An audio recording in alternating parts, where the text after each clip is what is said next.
vui người mỗi đời anh em là nói thêm nhái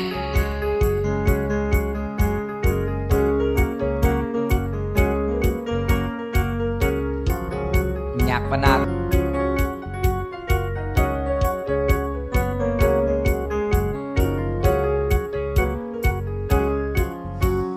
Em ơi anh bây giờ lúc say rồi, anh tìm về xúc đi hát hò. Ngày hôm nay tôi vui,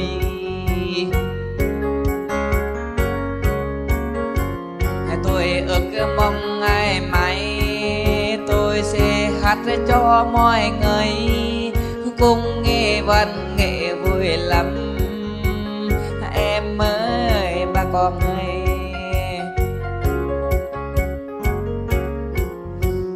đằng nào ơi tôi cùng hát, ngày nào tôi cùng hò. Chuyện vui của tôi đây, đam mê lúc ngày chủ nhật.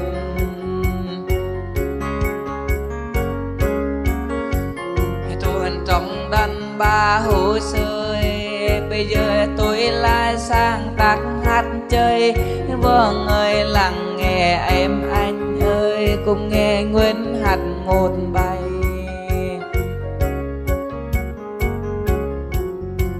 Người nào thích cùng chơi với em bây giờ, em xin hát cùng nhau rồi em không chơi đời bà.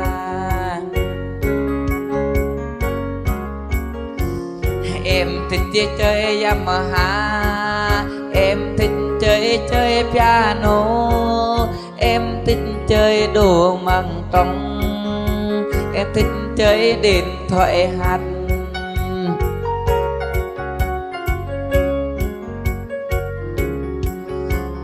Ngày nào ấy tôi bị dên, tôi mong các em các anh yêu tôi thích càng nhiều càng tốt ta. Tôi ngày nào sẵn sàng đi hát.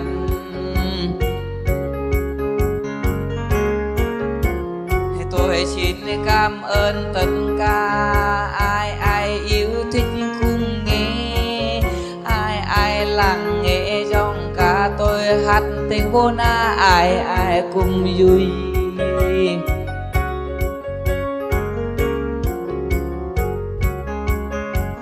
Tôi cũng có vợ rồi, nhưng vợ tôi bao tôi đi hát cùng vui. Mai một còn thùng theo bố, cũng làm đại ca giống như người ta. Tôi mong con tôi dòng ca hát giống như bố văn nghệ, không có ai thường đồng thím tôi liễu vào dòng ca.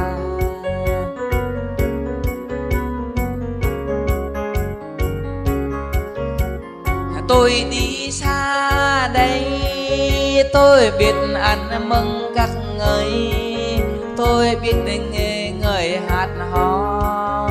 Có lúc tôi làm bận lắm, tôi mong yêu thích đàng hoàng tôi để người dòng ca bố na nhạc sống đây. Các người thông cảm cho tôi hát cùng, biết những thông cảm cùng nghe.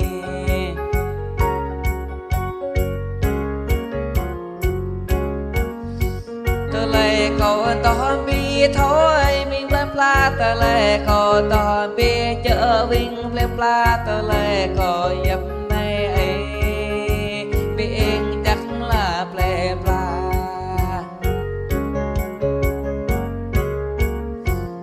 Còn dễ xa tờ lời này là tao còn biết giờ mẹ. Tờ lời còn to này mò, tờ lời còn phải che chết với ơi mò.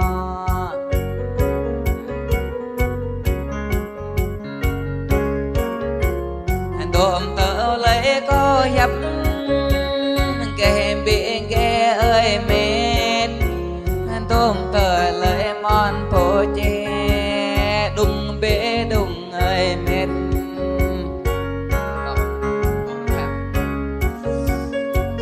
nằm rơi ai mệt nhanh có chẳng há miệng mòn đó tôi lấy bị đúng ra mệt nhanh nhớ có chẳng khởi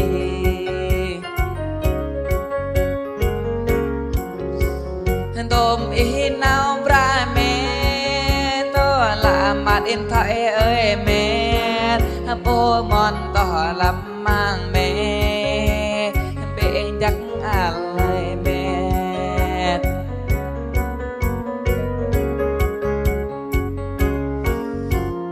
còn tỏ bia ơi mẹ mệt hành mệt than mẹ hư nã mòn hàn tỏ bia đúng em ăn là mệt rồi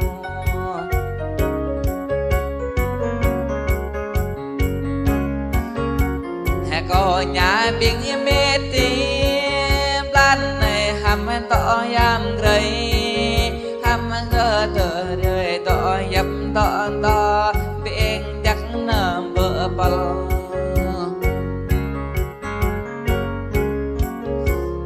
có tao nên bờ bờ in bờ bờ chấm sang mi mà hiểm in ơi bờ bờ biển chắc nở mệt bờ bờ coi in coi nó kalau tak kalau dulu nih in apa ha